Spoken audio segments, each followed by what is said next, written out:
What's good, what's good? It's Mr. Who's the Voice, and today we're ranking the top 10 teams in terms of their transfer window performance. Coming in at number 10 is Sunderland. They received £40 million in sales, which is impressive for a promoted team. They're already behaving like a proper Premier League club. They've changed near enough their first 11, spending nearly £180 million. Some with proven Premier League experience like Xhaka, others with international experience or club European level competition experience. 14 players were signed in total. The judgment will solely be if they stay up or not. Similar to Nottingham Forest a couple of years ago when they spent a lot of money, got a points deduction, but they're still in the Premier League now. They're even in Europe, so it worked out. At number 9 is Everton. They had a good summer. They signed 4 potential first team starters, 2 backup goalkeepers and 3 young squad players. Tyler Dibbling could prove to double in value whilst at Everton, such as his potential, and Jack Grealish is their standout signing. He's already showing flashes of his Aston Villa form that made him a £100 million man. I've ranked Nottingham Forest at number 8. They've made a lot of signings, again, a lot of forwards in particular, with Ndoye and McAtee standing out. They signed 5 potential starters, 4 squad players, 4 young squad prospects and a backup goalkeeper. They also brought in good money sending Elanga to Newcastle. Coming in at number 7 is Man City, who signed 3 first team starters including Donnarumma, Champions League winner, and Reinders from AC Milan. Cherki can be an initial impact sub that could develop into a world-class player because he definitely does have world-class talent. They also brought in decent money in player sales. Newcastle rank higher at number 6. They signed 6 players who could end up being in the first team lineup by the end of the season. They did handle the Alexander Isak sale in a bad way, but did get a great price, £125 million. He became the focus of their off-season when they did make some impressive, impactful signings. Yohan Wissa and Anthony Elanga stand out most in terms of their incomings, bringing that Premier League experience. Making the top 5 is Tottenham Hotspur. They signed 4 starters and 2 squad players. They also made some good sales.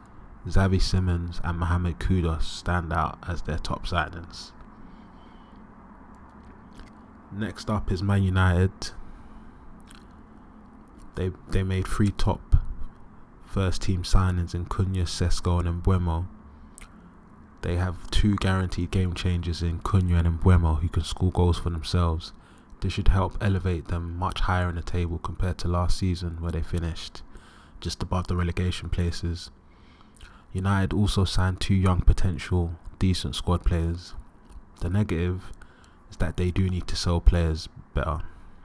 They seem to devalue their players when they want to sell them by making them train alone and ostracizing them. There's a lot of negativity around the club at the moment, especially after the Grimsby result. But if they stay the course and don't sack Amorim, I believe they can have a progressive season.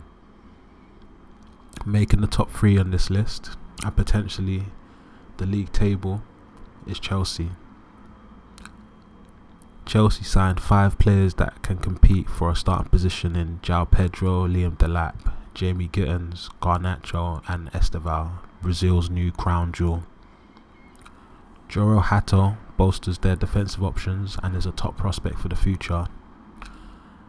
They also made some other good signings for the future too. Chelsea excel in selling players, but as always, they will primarily be judged by what they do on the pitch. Coming in at number 2, a team that's used to that position, is Arsenal. Arsenal are getting better at this transfer game and had a potentially great summer. Zubimendi, Gyökeres and Eze go straight into their first team 11.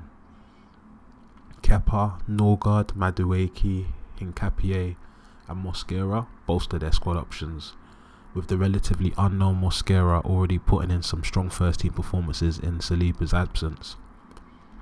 Less risks were made this summer compared to previous summers, like the signing of Fabio Vieira, who came in for big money but ultimately hasn't worked out. Arsenal do need to improve on selling their unwanted players. They've spent a lot of money during Arteta's reign with minimal trophies to show for it and minimal player sale incomings. Coming in at number 1 though is the champions Liverpool. Liverpool had a historic summer transfer window, spending over £400 million.